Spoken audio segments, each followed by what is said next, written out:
So that's where the tip-off is. That's where you see that he's a misogynistic, sexist, egotistical, lying, hypocritical bigot. Welcome to this week's Wacky Moments of Liberal Expression. It's time now for a Friday flashback. You might be wondering, Eric, why am I watching a 1967 film purported to be of Bigfoot, and why hasn't NBC News given a recent exclusive report on it? Well, Bob Giblin was with Roger Patterson when the film was made, and their stories corroborate. So that may be too much corroboration for NBC News these days to warrant an exclusive report. Although it was okay for Julie Swetnick's allegations about Brett Kavanaugh this week, or Mark Kavanaugh, or someone hanging out by punch containers. Did you see Brett Kavanaugh, spiking the punch, putting green alcohol in the punch? I saw him giving red Solo cups to quite a few girls during that time frame, and there was green punch at those parties. And I would not take one of those glasses from Brett Kavanaugh, excuse me. I saw him around the punch, I won't say bowls, or the punch containers. I don't know what he did, but I saw him buy them, yes. In her declaration, Swetnick also wrote, I also witnessed efforts by Mark Judge, Brett Kavanaugh. Oh boy, fast forward towards the end. NBC News has not, since last week, been able to place her in that time period at those house parties, in that group of friends. There aren't other people coming forward, as happens in many other stories we cover, who say, yes, I was there too.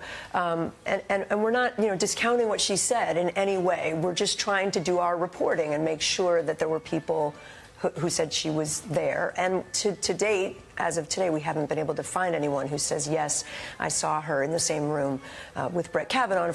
So let's give allegations without any corroboration a nice big exclusive. That seems fair and unbiased, right?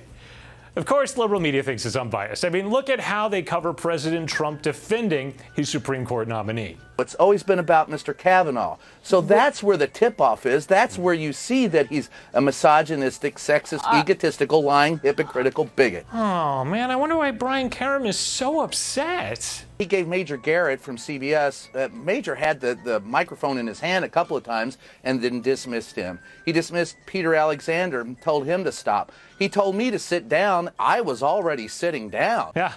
But by the way, in case you're wondering, it's okay for liberal reporters to get upset about people defending Kavanaugh.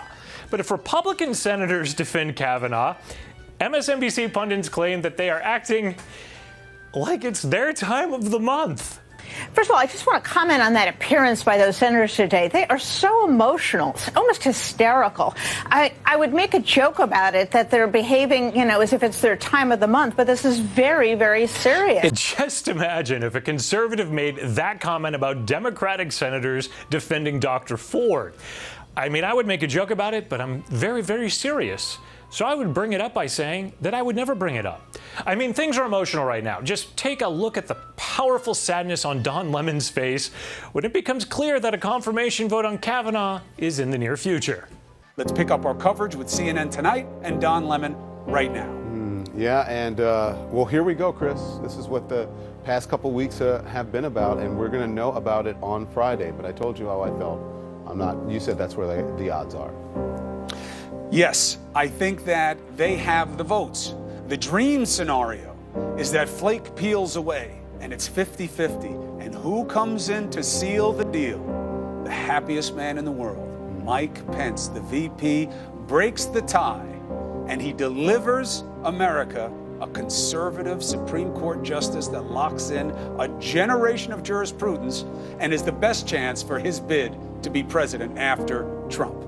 So this comes down to numbers, but only if Collins, Murkowski, and Flake decide to leave. Yeah, only if. Oh, let's take a break from bathing in the tears of Don Lemon to talk about CNN's coverage of Jackson Costco. He was arrested on charges this week related to releasing the private addresses and phone numbers of Republican senators online. U.S. Capitol Police arrested a suspect for allegedly doxing lawmakers during the Kavanaugh hearings last week. Doxing is the publishing of people's personal information online. Police say 27-year-old Jackson Costco of Washington posted private information of one or more senators. He's in custody and expected to appear in court today. I wonder what his motivation could be. I mean, what's his party affiliation? Even though Costco has been identified as a former intern for Representative Sheila Jackson Lee, and He previously worked for Democratic Senator Maggie Hassan and Barbara Boxer. I didn't hear any of that. Police say 27-year-old Jackson Costco of Washington posted private information of one or more senators. He's in custody and expected to appear in court today. Nope, goes against liberal media narrative. Best to avoid talking about it. It's another moment where the liberal media kind of hits a level of silliness in their bias. But to wrap things up, we're going to top that silliness. In case you weren't aware, the Trump administration has been forcing people to enter this country illegally. If an adult enters at a port of entry and claims asylum, they will not face prosecution for illegal entry. They have not committed a crime by coming to the port of entry.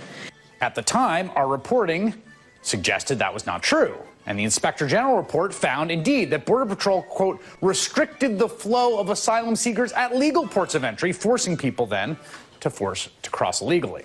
You could wait in line a few days, but no, Trump forced you to illegally walk across the desert. There's no choice there. You can't wait.